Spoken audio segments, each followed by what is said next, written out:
All right, great. Jack, story time. Tell us about Jacksonville. Tell us about your I would call it like a monumental moment in the ladder, your career path ladder, getting up to the Jacksonville Classic, color commentating. So I don't know. You have the floor here. Yeah, I'll let you talk.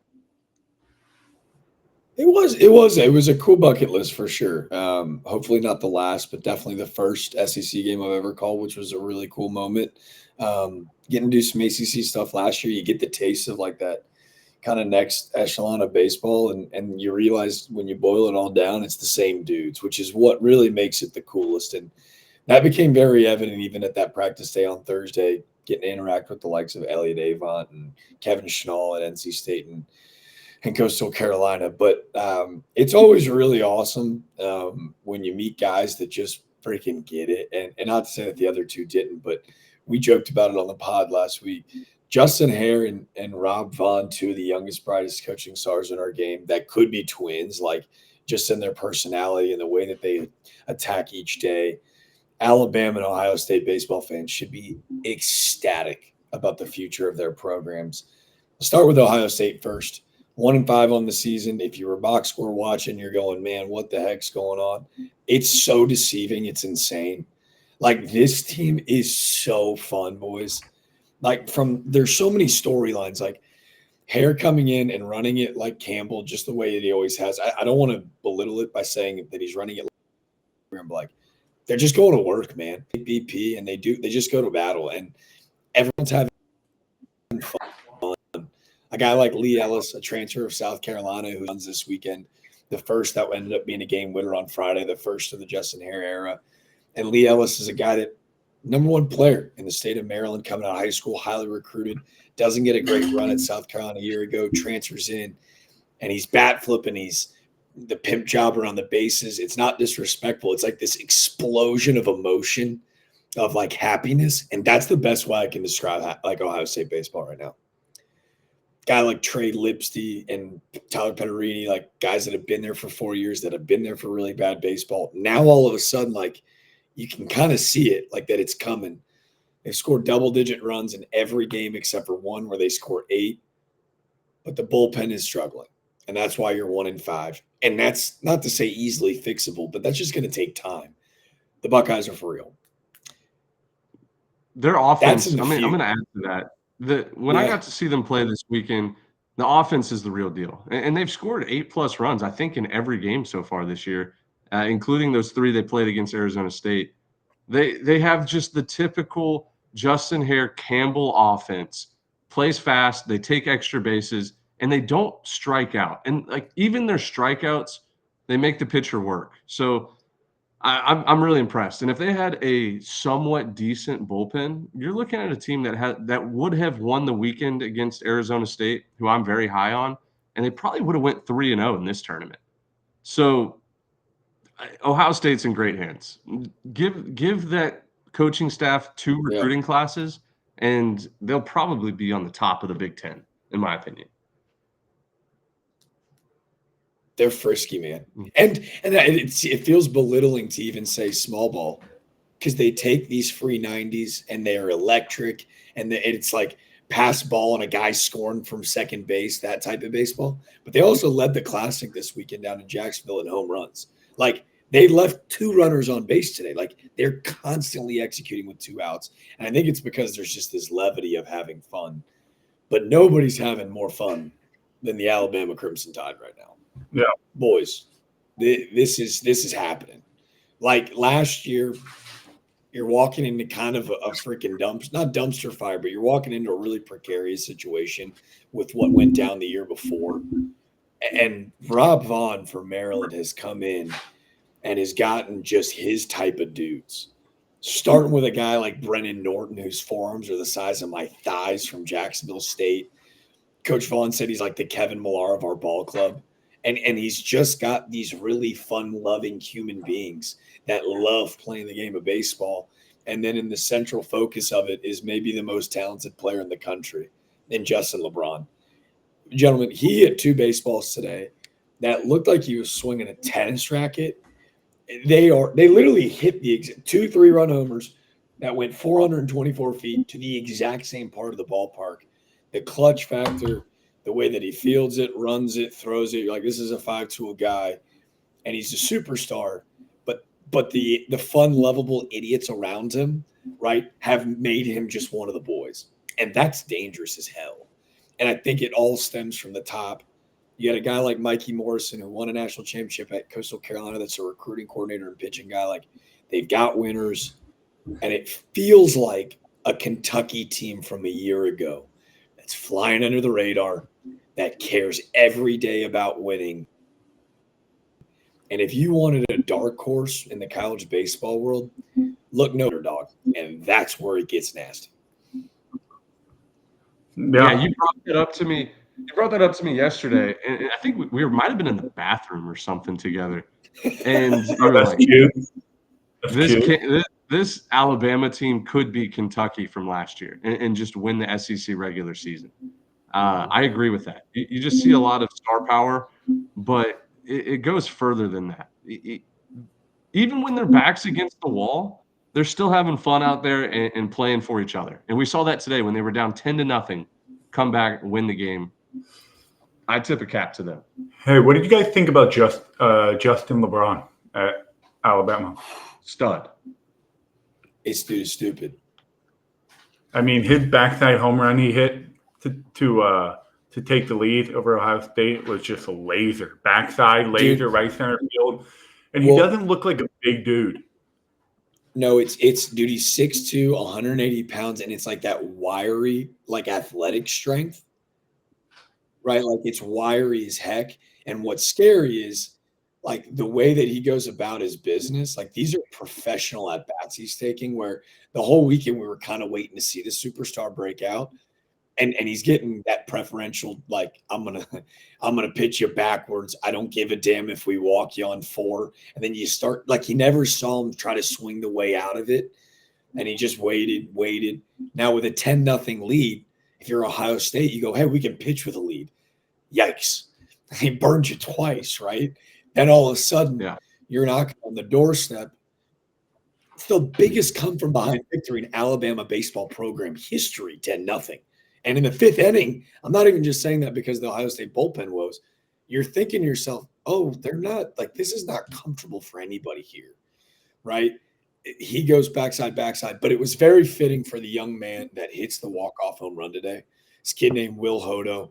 College baseball junkies will remember his cousin Douglas Hodo at Texas, the center fielder. I was like, as a broadcaster, like, and really as an underdog, career 231 college baseball hitter, my first question to these coaches is, I know Justin LeBron. I know Quick on the mound. I know your superstars. Tell me the guy that needs love. How can I be the best ambassador of your program? Who represents this group? And he goes, Will Hodo. Will Hodo is Alabama baseball. He was here before me. They'll build a statue when I'm gone. Like, Will Hodo is the guy that, like, wanted to play for this program. When I arrived, he didn't want to leave. He takes nothing but professional ABs, like, spits on everything, doesn't swing out of the zone.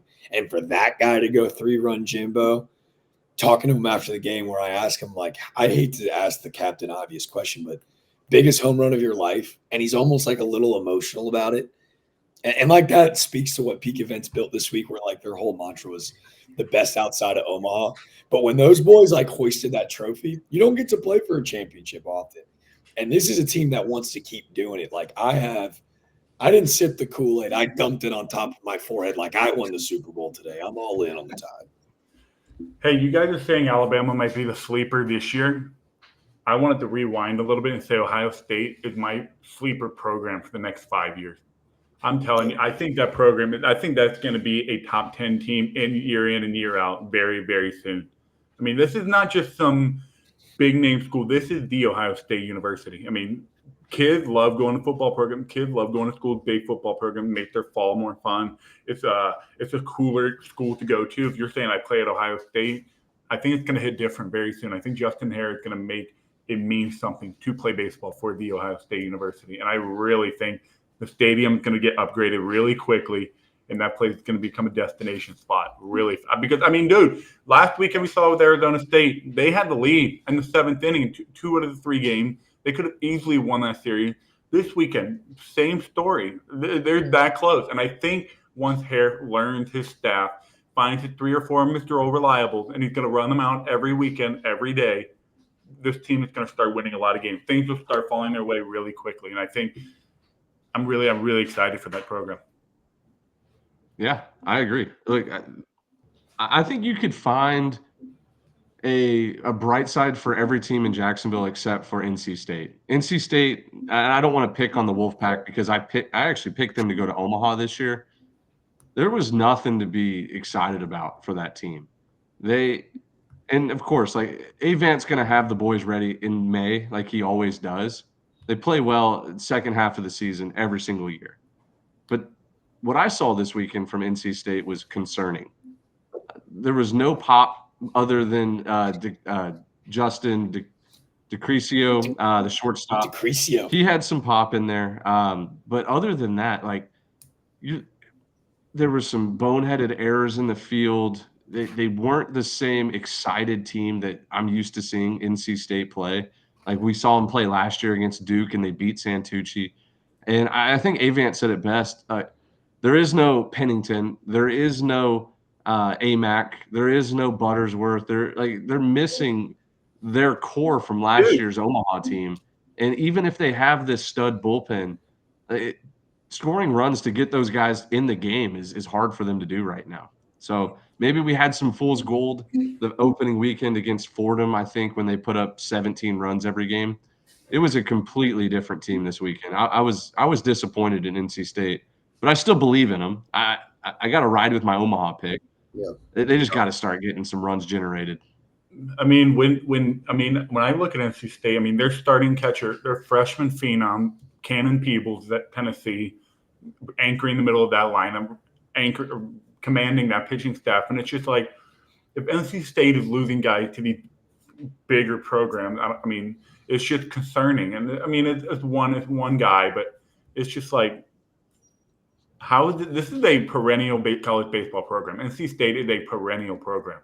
And for them to be losing players to other programs, it's like, what's going on here? Well, I'll only disagree with you here. And I think the silver lining for this group is, like last year, you mentioned Makarevich, Buttersworth, and Pennington. Those were 1-year pit stops for all 3 of those guys, right? Like those were grad transfer guys that hit right away. Now the transfers that they have in this year, really tough. The Chris McHugh kid from VCU hit 2 baseballs 109 miles per hour this weekend. One was for an out. They've got really talented players, and that's where I disagree with you, Dimitri. Like, okay, they lose a couple guys, but like the guys they have in house are like they got this kid playing center field, Ty Head.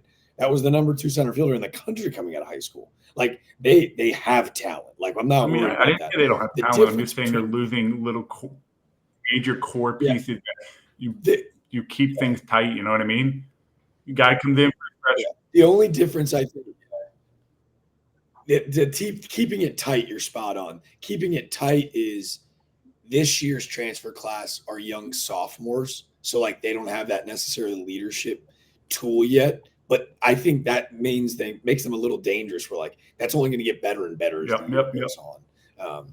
But I am with you. Yeah. That's. I mean, NC State's a perennial program. They're always going to have talent up and down that roster. It's just to be a national champion type team, national championship caliber team. You've got to keep it tight. You've got to keep it really tight. Like, nobody's leaving Tennessee. People are coming to Tennessee. Nobody's really leaving. Like, it's just I'm just using one program as an example. Like, plenty of other ones that are very similar. But, like, yeah, Oregon State is another one. They're getting guys coming. Nobody's leaving. So, it just shows you how that gap is going to keep inching bigger and bigger as these programs become staples. So, we'll see how it develops. The only other team we haven't talked about in Jacksonville before we move on, Coastal Carolina, improved tremendously on the mound versus the last couple of years. Pitchers are throwing harder. It feels like, I mean, they had one bad game against Alabama where they gave up 9 runs on 3 hits, which was tough to watch. A lot of walks and hit by pitches and things like that. But to finish 2-1 on the weekend for them, only losing to Alabama, it's impressive. And remember, they took care of business week 1 against Washington, Kansas State, St. Joe's at their home field. So I know they get blown out in the midweek against College of Charleston. I think it's pretty safe to say like Coastal is going to compete for the Sun Belt title again. The pitching's there. We know they're going to play well at home. They are missing, as of right now, maybe a big bat in their lineup, that somebody that's going to hit 25 homers. I don't think have that this year, but they're going to have about 6 or 7 that hit between 12 and 15 homers. Yeah. I think Coastal's going to be just fine. I think we were pretty spot on with them about their lineup not being as talented as last year, but their pitching is better. So it's just going to depend on if they can both do well on the same day. Yeah, Dimitri, your write-up on them was almost nails. Like their weekend rotation, the kid that transfers in from Virginia, McKay, on Friday nights, #1 in Ks per 9 in the country. Same thing on Saturday. Came Fluky. He's got the highest fastball strike efficiency in the country right now, and that's at 95, 96. He's a sophomore. And then Riley Eichhoff, he's just their steady Eddie, reliable dude on Sunday. And I think he's got the best pitchability on the team. The big question mark is, like, the stuff is so good on Friday, Saturday. Can they throw strikes? Like, that was the only bugaboo on Friday. They hold that Alabama team to 4 hits. They hold them to 4 hits, and they gave up 9. The free passes killed them. But, man, are they different on the mound. Like, they're so different on the mound, where when I called a couple of their games last year, it felt like they only had 1 or 2 guys they really trusted out of the pen. One of them's now at Miami, and Will Smith. This year, they rolled out 11 guys, and they were like, good. A couple blow-up innings on Friday night. But we also forget, too, they played 5 games in 4 days. So, like, I just think it was like, okay, cool. Like, that routine aspect of it that I couldn't really speak to what, Dimitri, you've experienced before throwing. They're going to be really good on the mound. Like, I think I was quick to say that Troy on the weekends was going to be head and shoulders better than everyone from a pitching standpoint. And Southern Misses looked good there, and obviously the Cajuns have looked good. But I slept on this Coastal pitching staff, man. Walking away this weekend, I got myself thinking from a depth perspective, whew, man. And they haven't even thrown Morrison yet, too. They got another like starter that'll throw in the midweeks. They're going to be loaded.